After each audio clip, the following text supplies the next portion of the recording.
총선이 55일 앞으로 다가왔죠. 오늘 정국 현안 짚어보겠습니다. 정호김 전 국회의원, 또 한민수 민주당 대변인 두 분과 함께 짚어보겠습니다. 어서 오십시오. 안녕하세요. 안녕하십니까. 안녕하세요. 네, 오늘 민주당 3차 공천 심사 결과부터 이야기해보겠습니다. 단수공천 지역을 발표했는데 홍익표 원내대표, 서초을, 국민정 최고위원, 광진을, 또 양산의 김두관 의원 이렇게 공천을 했습니다. 정호김 의원께서는 오늘 이 단수공천 지역을 어떻게 보고 계세요? 낯익은 사람들이 꽤 그렇죠. 많은 것 같고요. 예. 얼마 전까지만 하더라도 그 윤석열 정권 탄생에 기여했던 친문 인사들 뭐 해가지고 굉장히 논란이 되었는데 고민정 전 대변인은 무난하게 광진구 을이라는 곳이요. 정말 총선 때 보수 정당이 기세 등등 할 때도 광진구 을하고 구로 을은 민주당이 당선이 되는 그런 지역이거든요. 정말 양지 중에 양지라고 볼 수 있는 지역을 고민정 의원에게 줬다라는 것하고, 지금 이 공천의 결과는 아직 끝날 때까지 끝난 게 아니기 때문에 그렇습니까? 지켜봐야 될 것 같습니다. 잠시 뒤에 전략적 공천 발표하잖아요. 5곳이라고 하던데요. 그렇습니다. 그 내용 잘 모릅니다. 공관위, 우리 공관위하고 이제 전략 공관위도 있기 때문에 시스템에서 하기도 전혀 모릅니다. 그렇군요. 자, 3차 공천 심사 결과 오늘 예상대로 나온 거예요? 지금 1, 2, 3차인데요. 1차 같은 경우도 거기에 문재인 정부 때 박수현 전 홍보수석 그렇죠. 단수 공천을 받았고 2차 때는 제 기억으로는 우리 당 입장에서는 좀 험지라고 할 수 있는 약세 지역에 있는 지역들 공천이 됐었고 지금 이제 3차 같은 경우도 이제 오늘 좀 나왔는데요. 특징 보면 이제 좀 전에 말씀하신 우리 정 의원님 말씀하신 고민정 의원도 문재인 정부 때 정말 청와대 대변인을 하지 않았습니까? 그래서 이제 또 기사 이제 발표가 되니까 일부 언론에서는 뭐 저도 기자할 때 뭐 그렇게 각을 잡긴 하겠어요. 하지만 친명과 친문 또는 뭐 친명과 비명하는데 그렇지 않습니다. 왜냐하면 3차 이룰 때까지 뭐 여당도 그러겠습니다만 적합도 조사 같은 걸 다 하거든요. 해서 그 기준이 다 있습니다. 1위 후보와 뭐 2위 후보 간의 격차가 뭐 20포인트 이상 나거나 그러면은 단수 공천이 되고 경쟁력을 다 봅니다. 그래서 오늘 발표할 때도 그런 설명이 다 됐고요. 오늘 특징을 보면 또 낙동강 벨트라고 하는 그렇다고 우리 김두관 의원이라든지 김두관 의원 나오네요. 현역 의원들이 다 지금 공천을 뭐 단수 공천이 됐으니까 사실상 받은 거라고 보겠죠. 김정우 의원, 뭐 저기 우리 민홍철 의원 됐고, 그다음에 또 하나 저는 유심히 본 거는 이제 저희들 우리 민주당 입장에서는 정말 강세 지역이라고 할 수 있는 광주가 있지 않습니까? 지금까지 5군데가 발표가 됐는데 모두 현역 의원들이 우리 민주당 의원인데 다 경선 지역입니다. 그러니까 호남 지역은 다 경선을 하기로 했다면서요? 이제 일단 광주가 벌써 5개가 다 됐고요. 그래서 이거야말로 이런 시스템에 따라서 현역 의원이 있지만 경쟁자가 같이 공정한 경선할 수 있도록 만들었다. 알겠습니다. 자, 이재명 대표 지역구 인천 계양을 원희룡 전 장관 공천한 국민의힘 공천 내용 좀 보겠습니다. 경기 분당의 안철수 의원, 수원정의 이수정 교수 등 25개 지역 단수 공천 대상자 발표했네요. 제일 눈에 띄는 지역이 어디예요? 수원의 그 박문규, 이수정, 이수정 교수? 뭐 예상했던 대로인데요. 결국 반도체 벨트에서 이번에 국민의힘이 얼마나 좋은 성과를 이루느냐가 이 사람들한테 지금 달려있다라고 봐도 과언이 아닌데다가 또 일각에서는 그 지금 강남 을에 그 공천 신청을 한 이모 비서관이 결국은 수원 쪽으로 보낼 수도 있다라는 얘기가 나오고 있기 때문에 국민의힘으로서는 지금 저 반도체 벨트를 굉장히 중요하게 생각한다라는 걸 알 수가 있고요. 국민의힘의 경우에도 지금까지는 뭐 한두 군데 빼고는 큰 논란이 없는 지역에 지금 단수 공천을 하고 있다라고 보여지고 향후에 국민의힘의 그 공천의 클라이맥스는 TK가 아닐까 이렇게 생각합니다. 그렇군요. 저기 보니까 대통령실 비서관 출신도 나오네요. 전희경 전 의원이요? 근데 저 의정부 갑이잖아요. 근데 전희경 전 의원이죠. 그 요번에 공천 신청한 사람 중에 비례대표 의원이 요번에 컷오프가 됐다 해갖고 신문에 나오는데 제가 볼 때는 의정부 갑이라는 지역이 국민의힘에 그렇게 그 양지라고 볼 수 없는 곳입니다. 그런데다가 아마 이제 그 소위 누가 더 싸움을 잘하느냐라고 볼 때 단수 공천을 해가지고 하루라도 빨리 지지를 확보하는 것이 유리하다라는 공관위의 인식이 있지 않았나 그런 생각을 하게 됩니다. 그렇군요. 네, 한민수 대변인께서는 네. 자 저기 원희룡 전 장관 인천 계양구에 출마를 했네요. 예. 이재명 대표도 계양을에 출마이 확정이 된 겁니까? 아니죠. 대표가 이미 의지를 밝혔고 그렇군요. 그 예. 면접까지 공관이 가서 면접도 그랬잖아요. 봤습니다. 예, 그렇지만 당 전략 차원에서 또 바뀔 수 있는 거 아니에요? 그거야 글쎄요. 그 가능성이 얼마 되는지 모르겠는데요. 아, 예. 공관위에서 아직 대표를 공천을 안 줬기 때문에 그렇죠. 단수 공천을 예. 대표도 지금 기다리고 있는 상황으로 보시면 되고요. 예. 저는 그러면 원희룡 장관 벌써 나간다고 했는데 네, 네. 거기에 지금 그 의사 출신이죠. 예. 수십 년 있었다고 하면 그분은 그럼 다른 데로 빼는 겁니까? 아예 그냥 낙천이 된 겁니까? 이런 것도 예. 그렇고 예. 저는 이 얘기는 꼭 하고 싶어요. 예. 물론 우리 정 의원님 말씀대로 국민의힘은 시작을 안 했죠 아직은. 네. 이준석 대표가 개혁신당 대표가 얘기했듯이 무슨 뭐 김건희 라인, 한동훈 라인, 윤핵관 라인 얘기를 했잖아요. 네. 어느 라인이 뭐 1차 때 보니까 어느 라인이 작동한 곳이 하나 있어 보이긴 합니다. 네. 하지만 저기에서 수원의 박문규 산업부 장관 같은 경우는 좀 지적을 해야 돼요. 예. 거기에서 오랫동안 활동했던 이제 김용남 전 의원이 탈당해서 결국 개혁신당 가지 않았습니까? 예. 근데 저분이 산자부 장관을 3개월을 채 못했습니다. 아. 이게 국정이 장난이 아닙니다. 예. 오로지 총선에 내보내겠다고 경력 쌓아준 것밖에 뭐 있습니까? 네. 이런 공천들 국민들께서 뭐 왁 발표한다고 모르실 것 같습니까? 다 보고 지역 주민들 보고 결국은 심판할 수밖에 없다. 알겠습니다. 이런 생각합니다. 정호배 의원께서 앞으로 이제 TK 지역이 최대 관심일 네. 거다라는 이야기 하셨는데 지금 TK 지역 면접이 내일인가요? 내일 모레 영남 지역 다 하잖아요, 그죠? 예. 네. 그러면은 이제 특히 대통령실이라든지 그런 쪽에서 지금 공천 신청을 하는 사람들도 있고요. 네.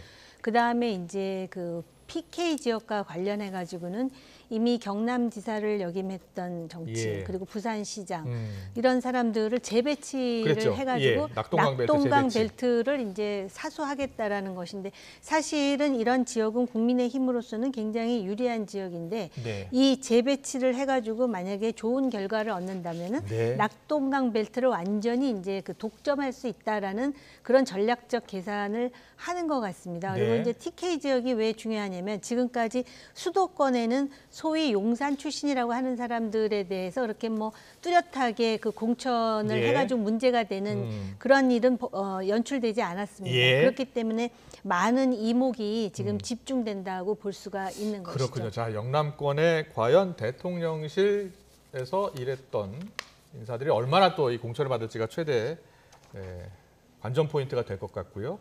지금 민주당 같은 경우에는 연일 임종석 전 의원 공천 여부를 놓고서 계속 그 답이 없어요. 일단은 임종석 전 의원은 거듭해서 본인이 출마 의지를 밝히고 있고, 근데 정성호 의원 같은 경우에는 전략 공천 지역이다라는 이야기를 하고 있습니다. 자, 민주당 내에 여러 목소리 나오고 있는데요. 유인태 전 사무총장, 또 이현희 민주연구원 부원장 오늘 라디오 인터뷰에서 민주당 내부 상황을 이렇게 이야기했습니다. 듣고 오겠습니다. 이재명 대표가 후보 시절에 네.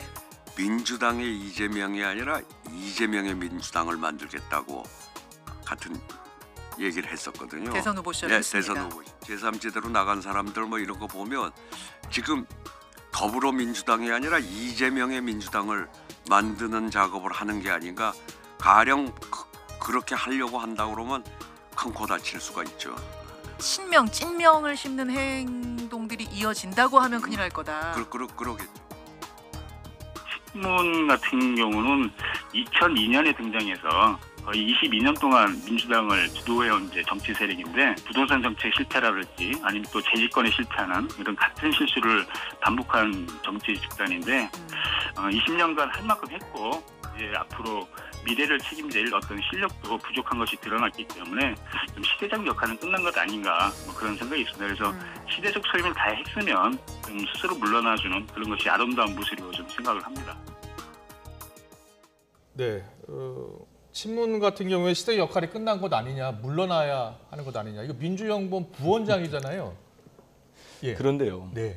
민주정당에서 뭐 유인태 전 사무총장도 우리 당원이시니까 무슨 말을 못 하겠습니까? 예. 서로 저는 사견으로 봅니다. 아, 사견이다. 아니 그럼요. 무슨 뭐 지도부에서 논의된 것도 아니고 저는 민주연구원 부원장이 뭐 이렇게 지도부 회의에 참여하는 멤버도 아니기 때문에 예. 뭐 그게 어떤 전체 의견이다 이렇게 볼 수는 없는 거고요. 신문 3선 도정환 의원 청주 흥덕 출마한다고 하더라고요. 예, 거기 아마 예비 후보로 등록한 걸로 예. 알고 있습니다. 그래서 그럼 당내 분위기하고는 다른 개인 여러 말씀들이 나오고 사견이니까? 있는데 저는 이제 두 분의 말씀을 들었는데 네. 일단 유인태 전 총장님 같은 경우 이재명의 민주당 이거 아마 유인태 총장님이 아시는 내용이에요. 왜냐하면 예. 저도 그때 선대위에 있었기 때문에 아. 당시 메머드 정말 모든 후보들의 진용을 다 끌어안으면서 메머드 선대위를 만들었어요. 예, 예.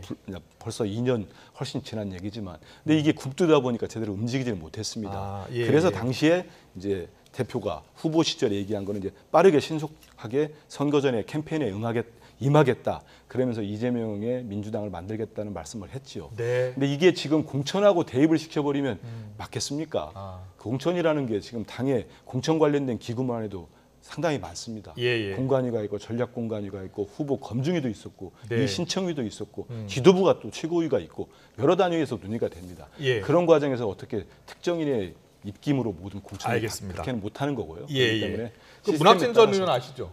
압니다. 제가 예, 기자 문학- 때 취재했었습니다. 예, 문학진 전 의원 비선 농간에 흔들리는 당이다 이렇게 막 강도 높게 비판하던데. 예. 저는 일단 그렇게 봅니다. 문학진 전 의원은 제가 기자할 때 뵀었고 그 뒤로 뭐 관계는 없습니다만 이제 나이도 좀 있고 하시니까 아마 이번 출마가 본인 입장에서는 정치적으로 어떤 마지막이라는 판단도 제가 뭐 섣부르게 말은 못하겠습니다만은 하지 않았을까 싶어요. 근데 이재명 대표가 직접 전화. 워낙에 예. 이분이 원조 친명이라고 하더라고요. 언론에서 보니까 예. 이번 지난 대선 말고 그 지난 대선부터 도왔다는 얘기를 제가 아, 그래요? 기사로 봤습니다. 그러니까 원조 친명이다 보니까 아마 가까운 사이고 호영우지하는 그다음에 연락해가지고 예. 근데 지금 문학진 전 의원께서 좀 오해를 하시는 게 네. 본인이 뭐 섭섭함이 있거나 그러지 않겠습니까? 예, 공천이라는 예, 예. 민감한 문제니까. 근데 대표가 말씀하신 그 뭐 수치라고 하는 거 이런 건 당에서 조사하는 거지. 예. 이거를 뭐 무슨 비선이 조사합니까? 그건 아니고 네. 그 조사 결과에 따라서 대표는 신분이 있으니까 말씀을 해주신 건데 네. 약간 좀 과민하게 반응하시는 거 아닌가 싶습니다. 하나만 더 물어볼게요. 인재근 의원 있잖아요. 도봉 네.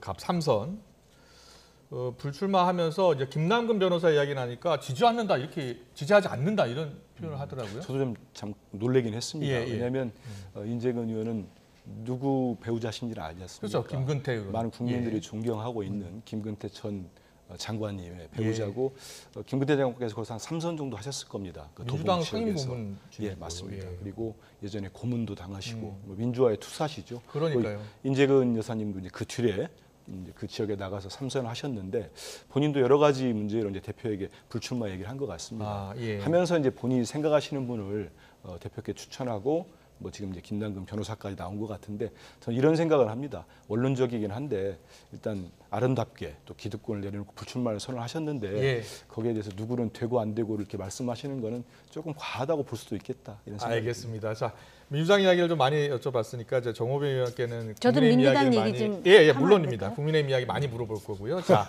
민주당 돌아가는 상황을 지금 어떻게 보고 있는지 하나하나 물어볼게요. 아무래도 먼저 임종석 전 의원 어떻게 될 것 네, 같아요? 한민수 대변인 같은 경우는 민주당 인사기 때문에 네. 제가 제3의 관전자로서 그 보는 제 소견을 그대로 말씀을 말씀하세요. 드리자면은 임종석 전 실장이 예. 전략 공천 지역임에도 불구하고 그 지역에 지금 공천을 신청한 게 문제라는 이야기 이전에 예. 이미 공관위원장으로부터 윤석열 정권 탄생에 나름대로 그 공헌한 사람은 스스로 내려놔야 된다라는 얘기를 하지 않습니까? 예. 그럼 애초에 전략 공천 지역인데 왜 하느냐라고 문제 제기를 했어야지.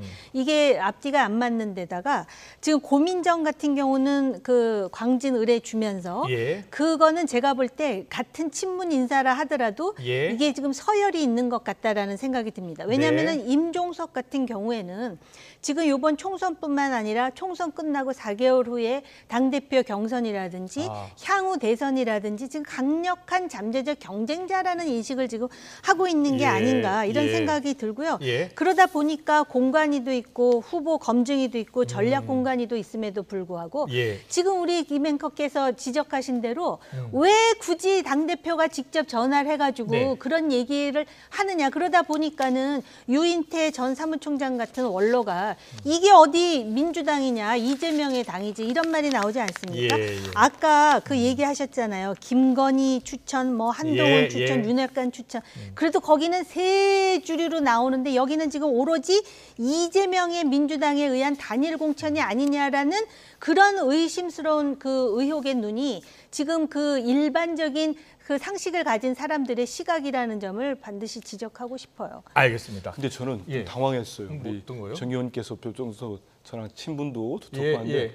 김건희 라인 그런 라인이 있으면 안 되는 거 아닙니까? 예, 예. 어떻게 공당에 대통령 배우자 라인이 있는 게 좋겠습니까? 절대로 이거는 안 정말 되죠. 그렇죠. 그렇다고 예, 해서 있으면 안 되죠. 당대표가 자기 라인으로 해가지고 이제는 비명, 친문도 모자라서 친명도 제거하고 오로지 찐명만 남긴다라는 그런 식의 인식이 들 만큼의 지금 공천을 하고 있으면은 결과를 이게 보시면 분명히 그러니까 결과를 보면은 그렇게 그렇지 될 않을 것 같은 겁니다. 의구심 때문에 많은 사람들이 벌써부터 우려하고 있다라는 점을 상기하시기 바랍니다. 네, 알겠습니다. 국민의힘 이야기 좀 해볼게요. 윤핵관 라인, 뭐 네. 한동훈 라인, 김건희 라인 이 얘기를 한 사람이 이준석 대표 아니에요? 네. 예. 이준석 대표가 이 주장을 한 내용인데 그 주장은 어떻게 보고 계세요? 아니 저는 주장은 주장일 뿐이라고 예, 생각하고 예. 그렇게 주장을 하니까 제가 이제 빗대어서 말씀을 드린 거고요. 네. 바로 그런 점에서 많은 사람들이 주목을 하고 있기 때문에 예. 절대로 이번 공천이 네. 시스템 공천이라는 거를 보여줄 과제가 한동훈 비대위원장한테 있는 거예요. 예. 근데 이제 예를 든다면은 저 지역은 경선을 해야 되는데 왜 한 사람이 단수 추천이 됐지? 예. 내지는 결국은 대통령실에서 누군가가 나와서 좋은 자리를 차지하는구나. 네. 그렇게 되면은 이 공천에 대해서 유권자 인식이 어떨 거라는 걸 알기 때문에 누가 봐도 상식적인 지역에서 지금 단수 추천을 한 것이고 향후에 이제 경선이라든지 또 소위 대통령실에 벌써 주모 비서관, 이모 비서관은 너무나 많이 회자됐기 때문에 예, 예. 아마 자기가 원하는 지역에 못 갈 겁니다. 그런데다 엄연히 3당이 문을 열고 기다리고 있기 때문에 이번에는 특히 4년 전의 시행착오를 똑같이 할 거라고 저는 생각은 안 합니다. 양당 모두 시스템 공천 이야기 하잖아요. 네. 민주당도 시스템 공천 이야기를 계속하고 있고 국민의힘도 시스템 공천 이야기 하고 있는데 왜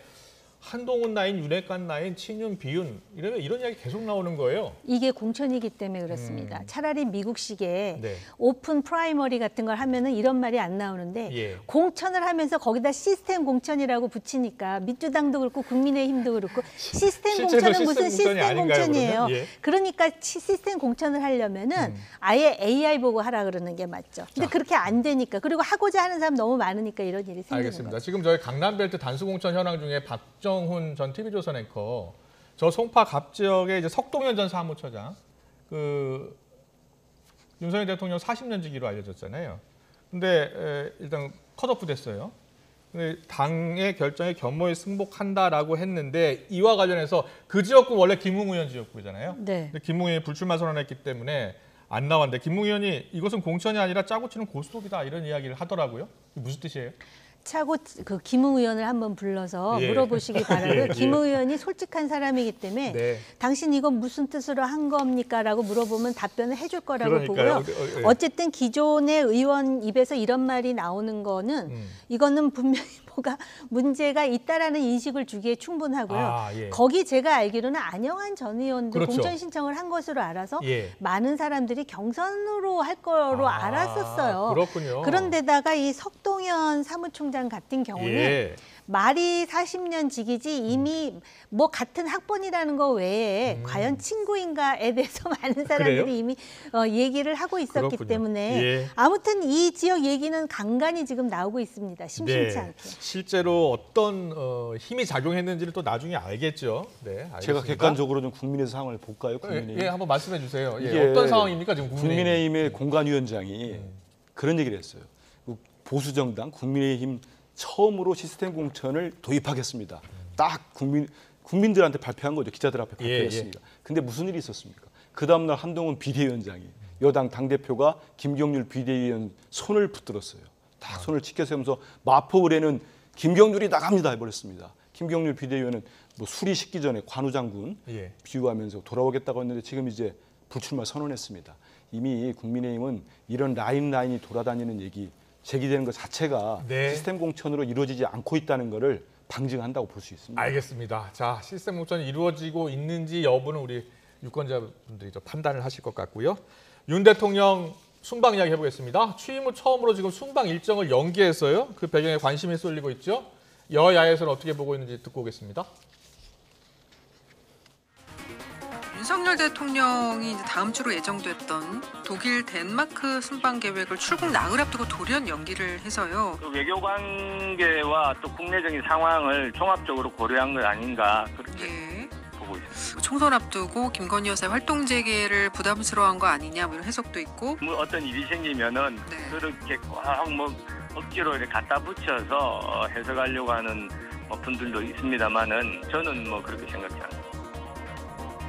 외교적인 대단한 결례입니다. 큰 대란이 발생했을 경우에는 상대국도 양해를 하니까 그렇지만 이번 건은 그런 게 있지 않지 않습니까? 용산 대통령실의 설명을 들어봐도 전혀 그런 게 없기 때문에 저는 다른 사정이 있는 건 아니냐라는 생각이 들고요. 설령 지금 외부에서 이야기하듯이 김건희 여사의 그런 리스크를 감추기 위해서 연기했다라고 하면 정말 대한민국 외교가 우스워지는 거죠.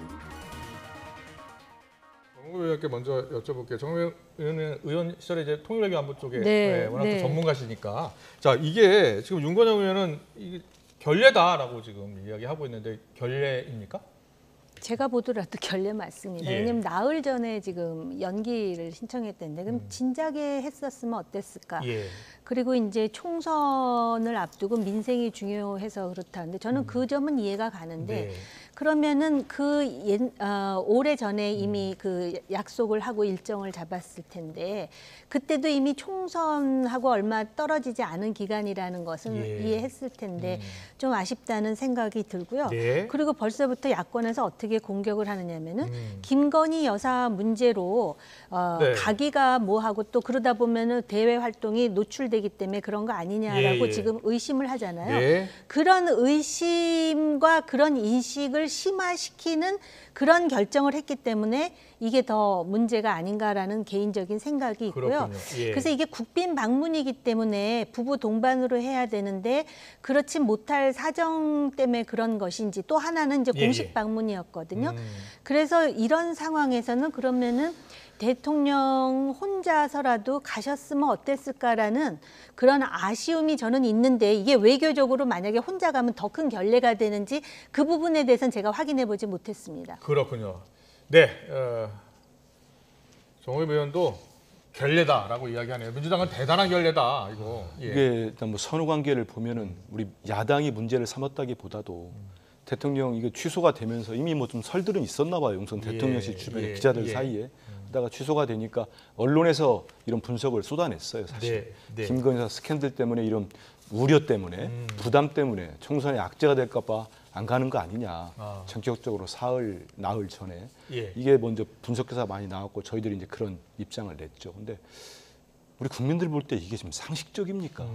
제가 외교부 출입기자도 해보고 청와대 출입기자도 해봤는데요. 네. 전 이런 적을 겪어본 적이 없어요. 예정대로 나갔어야 된다 이렇게 보시는 겁니까? 그럼요. 예. 그리고 예전에 물론 대통령들이 우리나라 대통령들도 전직 대통령들도 순방 취소한 적이 있습니다. 예. 그거는 정말로 메르스나 코로나 무슨 천안함 사건 이럴 때 벌어진 겁니다. 예. 이거는 지금 대통령실이 공식 입장도 못 내면서 관계자별로 내놓는 게 의료계 집단행동 예고 이런 것들이 지금 의사들 정원 확대해가지고 발표한 게 오늘 어제 일입니까? 예. 이미 예고돼 있었고 충분하게 알 수 있는 얘기들 아닙니까? 그러면서 민생의 문제 이런 얘기 꺼내던데 그러면 이 말을 한번 드리고 싶어요. 예. 그럼 대통령께서는 그 정말 수해로 국내에서 대참사가 날 때 들어오셔야 되는 거 아니냐고 할 때 뭐라고 했습니까? 대통령실은 우크라이나 가면서 예. 대통령이 달려갈 정도의 문제가 아니다. 이거하고는 말이 안 되는 거예요. 이번에 김건희 여사 동행 여부 거기에 대한 부담이요. 그 부담 그리고 그런 여론 이게 총선에 미칠 영향 이런 거 다 고려했다고 보시는 거죠? 일단 제가 뭐 내막을 대통령 속을 안 들어갔어요 모르겠는데 일단 많은 언론이나 보통의 상식을 가진 분들이면 그렇게 좀 의심을 안 하겠습니까? 왜냐하면 추측을 하죠.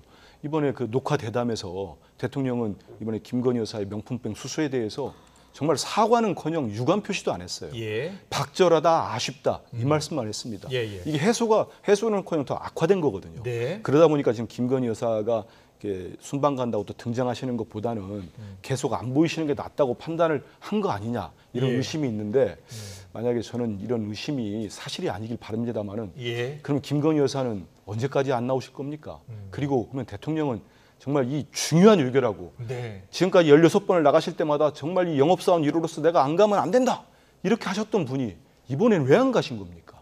나흘 앞두고 예. 벌써 현지에는 우리 기업들 다 가 있고 현지 외교팀 선행팀이 그랬다는 거 아닙니까? 그 외교관들이 이런 일 세상에 처음이다. 대한민국 외교사에 창피하다고 했다는 거 아닙니까? 예. 뭐라도 해명을 하시고 적어도 국가 지도자이고 여당이고 대통령실이라면은 총선이 중요하다고 하더라도 민생과 총선 이런 거와 외교 좀 구분을 해가지고 국정을 해달라는 말씀을 제가 야당 대변인입니다만은 간곡하게 좀 요청드리겠습니다. 예정대로 독일, 덴마크 순방을 갔다면 이게 총선에 큰 부담이 됐을까요? 아니 그래서 예. 만약에 그 독일의 경우가 국빈 방문이기 예. 때문에 원래는 부부 동반으로 가는 게 맞거든요. 근데 이런 사정을 고려해서 제가 조금 전에도 말씀드린 게 네. 그 혼자서라도 가서 그 소위 실용 외교를 펼치는 모습을 보여주셨으면 어땠을까라고 저 혼자 생각하는데 예. 외교에 있어서 소위 프로토콜이라는 게 있기 때문에 예. 그게 어떤 건지를 좀 확인하고 말씀드려야 될 것 같다라는 생각이 들고요. 네. 적어도 야당으로부터 이런 공격의 빌미를 받지 않는 적어도 안 가실 거면 연기를 할 거면은 그런 대비를 좀 철저히 했었어야 되는 게 아닌가라는 아쉬움이 강하게 남습니다. 네. 알겠습니다. 정치권 이슈는 여기까지 듣겠습니다. 지금까지 정호김 전 의원, 한민수 민주당 대변인과 함께했습니다. 잘 들었습니다. 감사합니다. 네, 감사합니다. 고맙습니다.